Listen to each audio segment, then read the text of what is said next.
Have you ever stood at the edge of a deep, dark abyss, a chasm not of earth and stone, but of your own making, a space carved out by doubt, by fear, by the silent, aching choices you believed would finally satisfy the restlessness of your soul? I know that space. I've watched you walk right up to it, seen the flicker of determination in your eyes, the one that said, "I can do this alone," even as every fiber of your being was whispering a desperate prayer for rescue. You thought you were running from me, didn't you? You packed up your finest intentions, your brightest hopes, and the heavy burden of your mistakes, and you set your face toward the distant horizon, convinced that freedom lay in the direction opposite my outstretched hand. You chased the echo of a promise that the world offered, the fleeting shadow of joy that always dissolves just as you grasp it, and with every step away, you felt the pull of the past grow fainter, mistaking silence for absence. But let me tell you a truth that is as eternal as the stars and as intimate as your next breath: I never stopped loving you, even when you turned away. That path you chose, the one paved with compromises and detours, I knew every stone, every curve, every hidden pitfall long before your first step.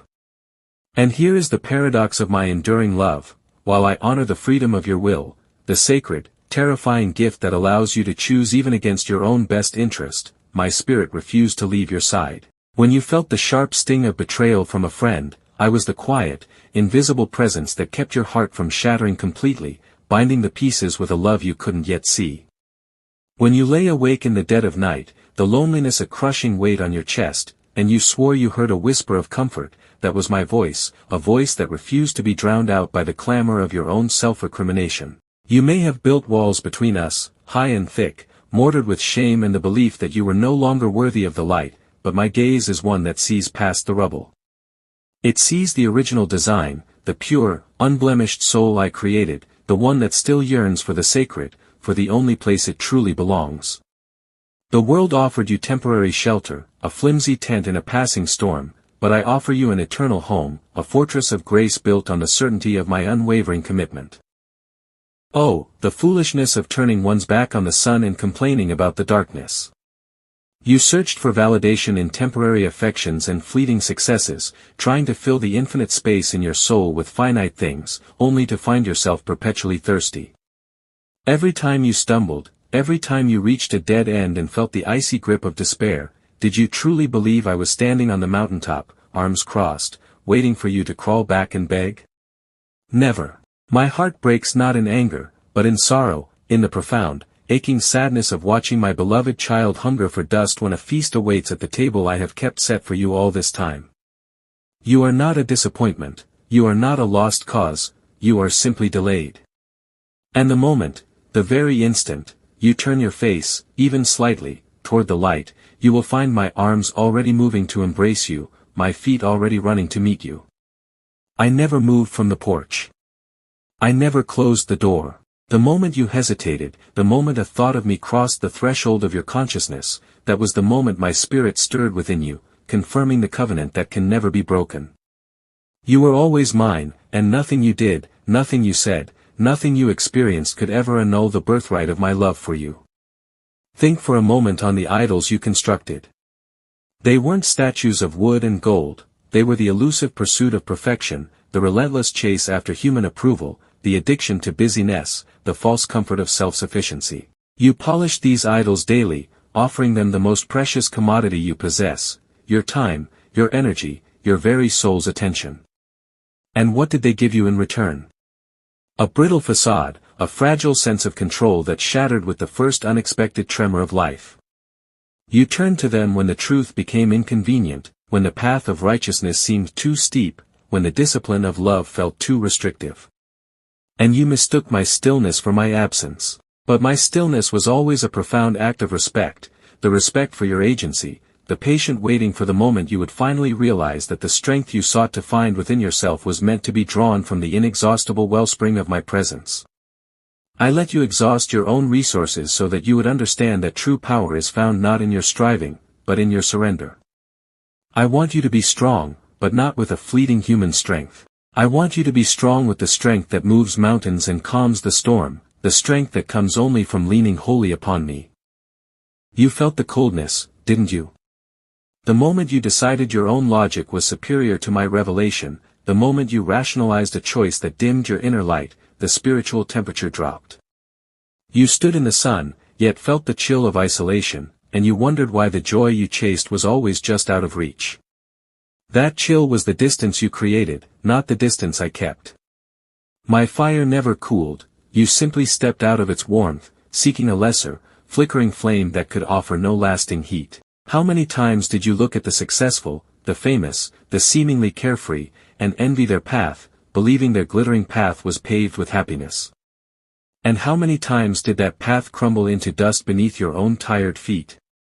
Every longing you mistook for a worldly desire was actually the deepest part of your soul crying out for its divine source, misdirected by the noise and distractions of a world desperate to sell you a counterfeit peace.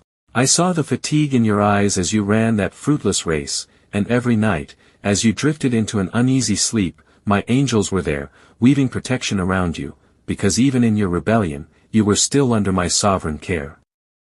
You are so valuable, my child, that the universe itself groans under the weight of your absence from my immediate embrace. And the silence? Oh, the deafening silence you sometimes feel when you call out. That is not my indifference, that is often the result of the noise you have surrounded yourself with, the constant clamor of the world and your own anxious thoughts that drown out the gentle frequency of my voice. You have to turn off the competing signals. You have to step away from the crowd. You have to choose the desolate place, the quiet hour, and simply be. And in that space, I will not shout, I will speak to you in a whisper, a sound more compelling than any trumpet, a sound that resonates not in your ears, but in the deepest cavern of your being, in the space where your spirit waits to connect with mine. The message will always be the same, I know you. I forgive you. I am here. And this is not a conditional love, reserved only for your best days. It is a radical, scandalously generous love that covers your darkest nights, a love that has already paid the price for your every transgression, a love that sees your potential, not your performance. The moment you are honest about your weakness is the moment my strength floods your soul, for I specialize in resurrecting the dead things in your life, the dead hopes, the dead dreams, the dead promises you made to yourself. Do you remember the moment of your deepest shame? The action or the word that, years later, still flashes in your mind like a wound you pick at? That memory, that gnawing regret, is a chain that the enemy seeks to use to keep you bound. But I stand here now, holding the key. That chain is cut. The moment I died for you, that sin, that failure, that weakness, it was all accounted for, dissolved, banished to the sea of forgetfulness. Do not let the adversary be your historian. His version of your story is a lie designed to cripple your future. My version is a story of redemption, a narrative where the darkest chapter becomes the very stage for my brightest miracle. Your past does not define you, my grace redefines you. When you confess that moment to me, truly lay it down, you are not reminding me of your failure, you are simply affirming the power of my sacrifice. And the peace that follows, that sublime, overwhelming sense of being clean, truly clean, is the tangible evidence of a love that is more powerful than any mistake you could ever make. I am calling you to a deeper life, a life of profound freedom that comes from knowing you are utterly and completely loved. A life where your worth is not tied to your success or failure, but to the fact that you were knit together by my own hands and bear my divine imprint. This is the moment for rededication, not just a casual return, but a full-bodied commitment to walk with me, hand in hand, through the remaining days of your earthly pilgrimage. When the enemy whispers the lies of your past, stand tall and proclaim the truth of my future for you. When the world tries to define you by your scars, remember that I define you by the crown of glory I have prepared. Your history does not have to be your destiny. Your past is simply the landscape over which my grace has triumphed.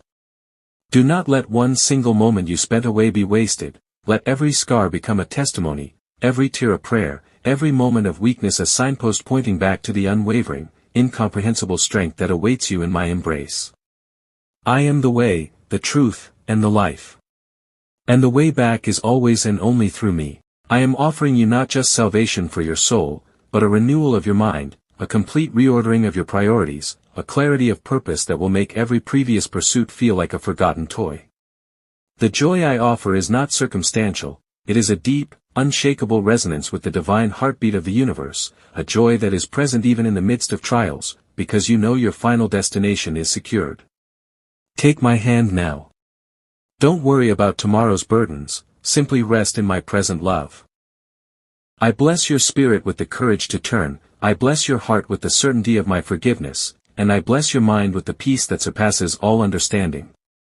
May the love that chased you across the desolate valleys now carry you home to the mountain of my joy.